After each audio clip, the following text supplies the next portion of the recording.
All right, so we are recording. Let's see, I think I have to change this to this. There we go.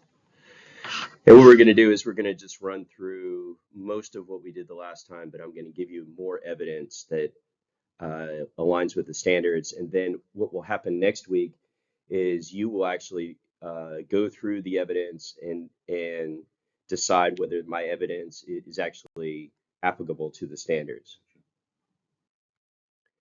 So standard one, how do effective leaders develop an educational mission for the school to promote an academic success and well-being of each student? My evidence is that as a head of department, that I am coaching and supporting my teachers, um, that I give guidance and coaching to my Model UN leadership program, and that I collaborate and give input with an advisory committee to align our school-wide to align our advisory program is what it should say to our school-wide learning outcomes. And I'm very dedicated to all of that. I'm very excited to have been a part of the advisory program.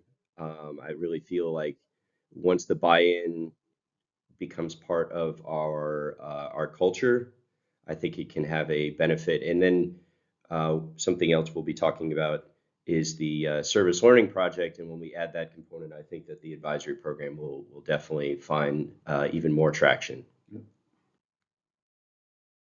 Second part, how do effective leaders strategically develop, implement, and evaluate actions to achieve the vision for the school? I've collaborated with members of the advisory committee to led by our assistant principal, to align our program with our school-wide learning outcomes. And we as a staff, and myself as a head of department, using testing data in our social studies department with our members to focus our teaching to the standards and evaluating feedback and skill development.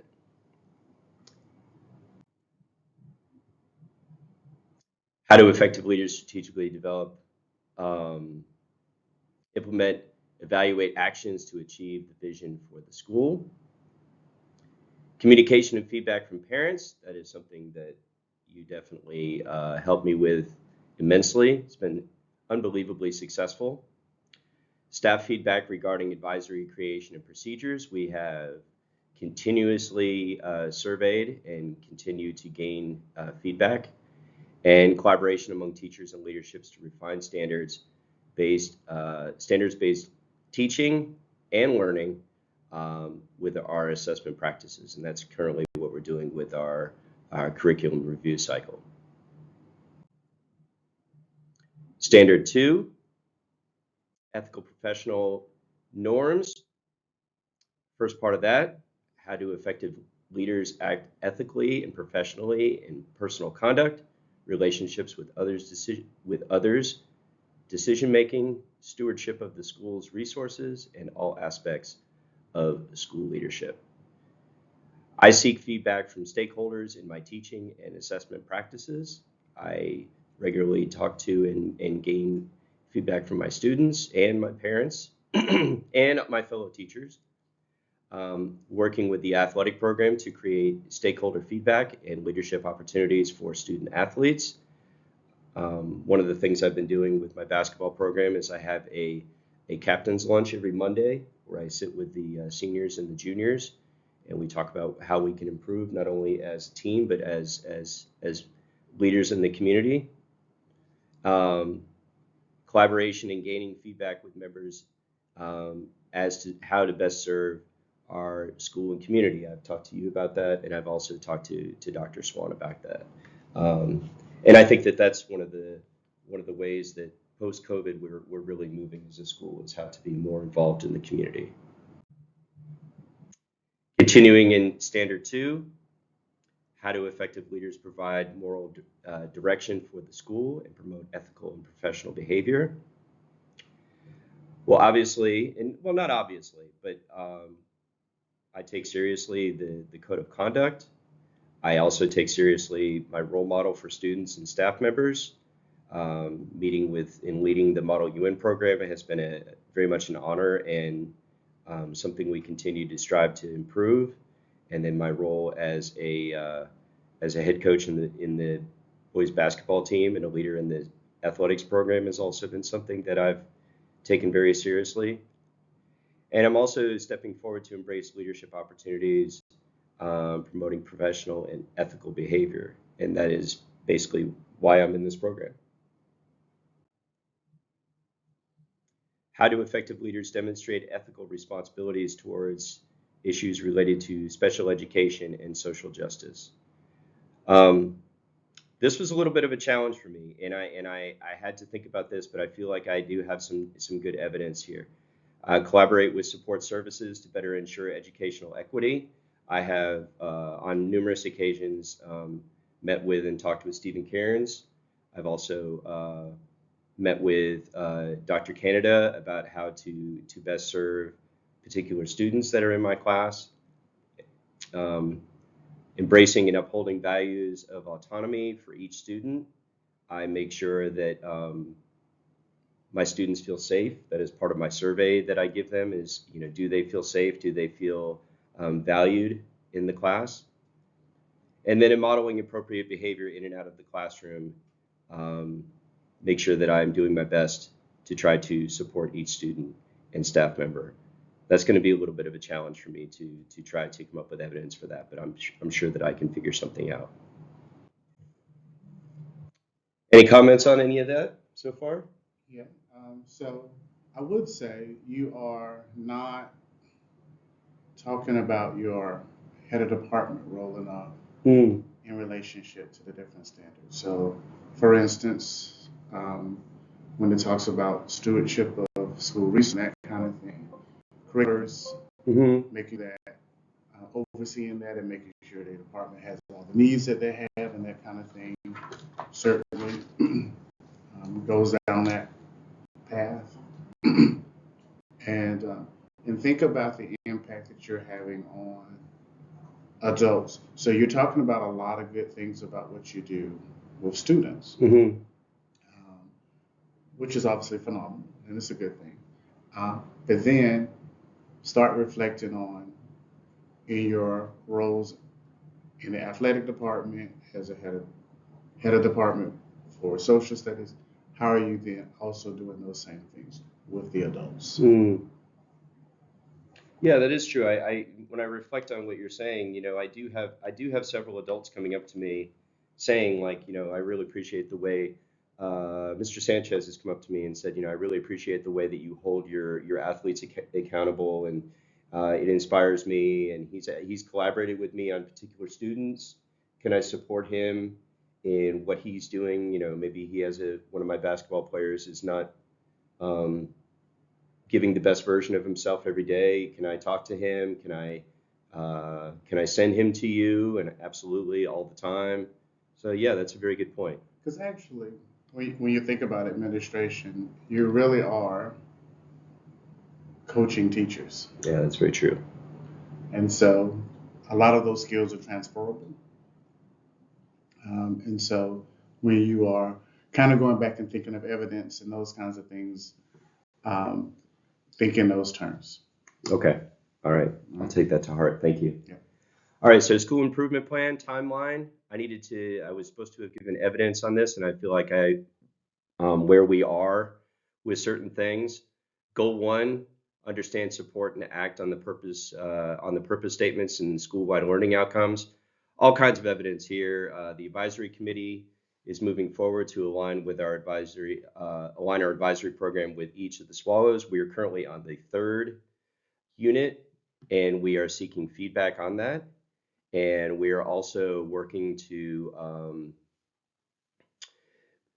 figure out how to best enter our deliverables with our advisory program into Power School, and to make them a part of our atlas as well.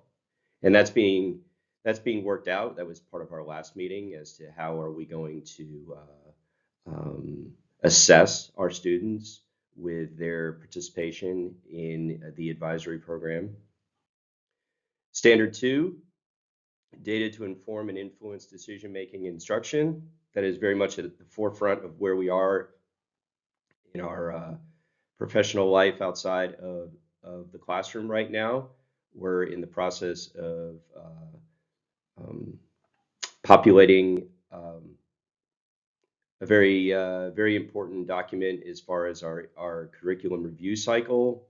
We're continuing to use test data, and we're very much exploring how to best support our EAL students because our population is changing, and we're looking at different data points, the WIDA scores, MAP scores, RAP testing, and just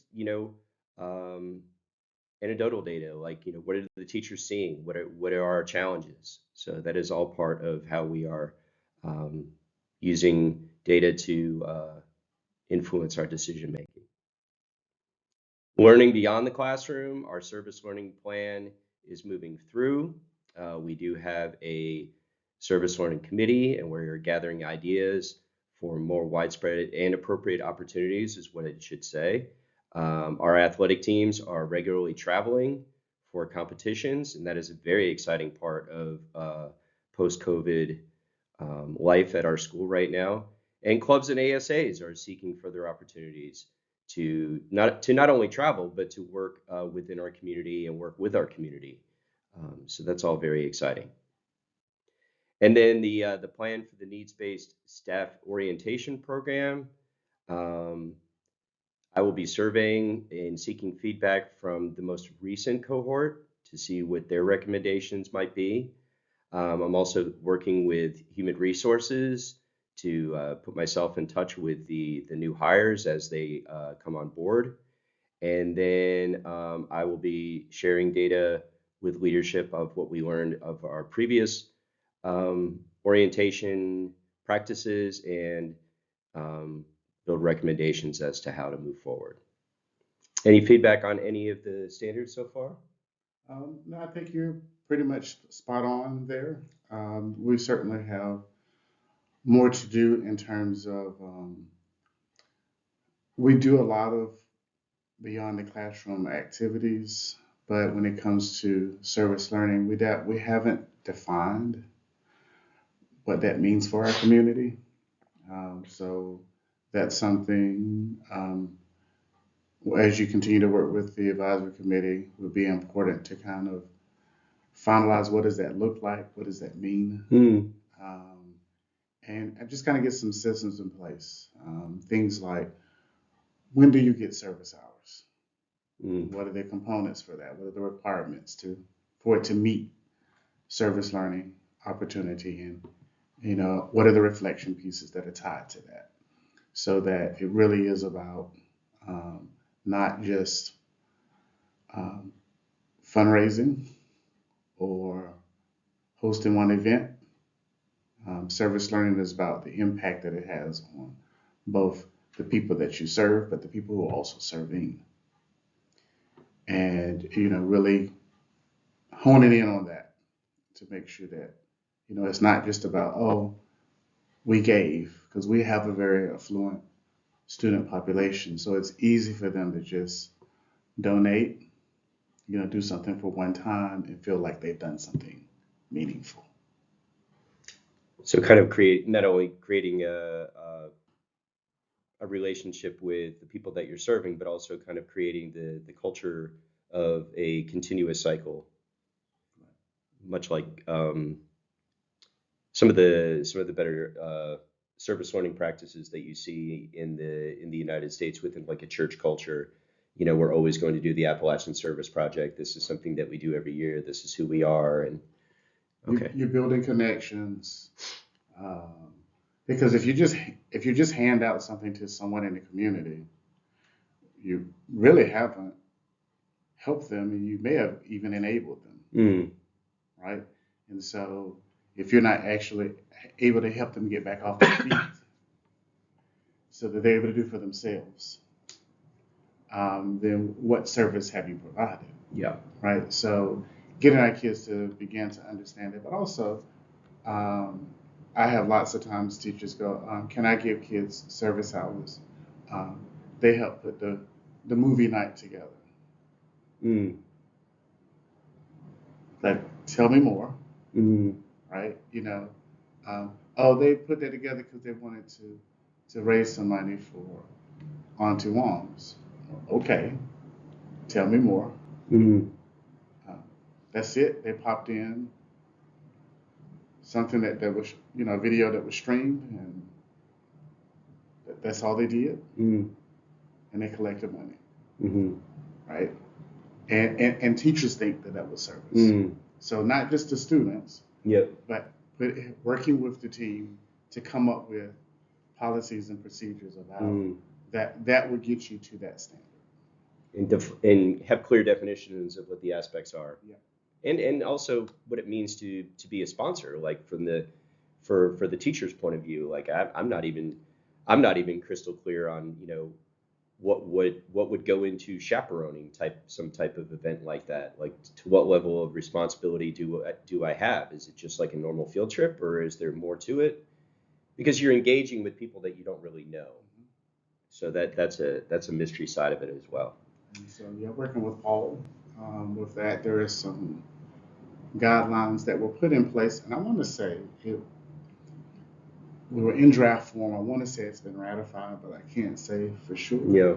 Um, the documents are there, but I want to say they have not been ratified. So that would be something to get with Dr. Swan and say, I know we have these documents that was being moving forward Mm-hmm. with Matthew, Mm-hmm. and then when Matthew departed, I think, that might have been something that was lost in the transition between athletic directors. Yeah.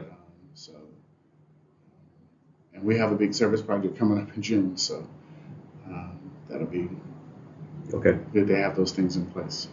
All right. Well, next time we meet, we'll be I'll be sharing with you the hard evidence, and then you'll be evaluating that evidence as part of the program. But thank you for your time.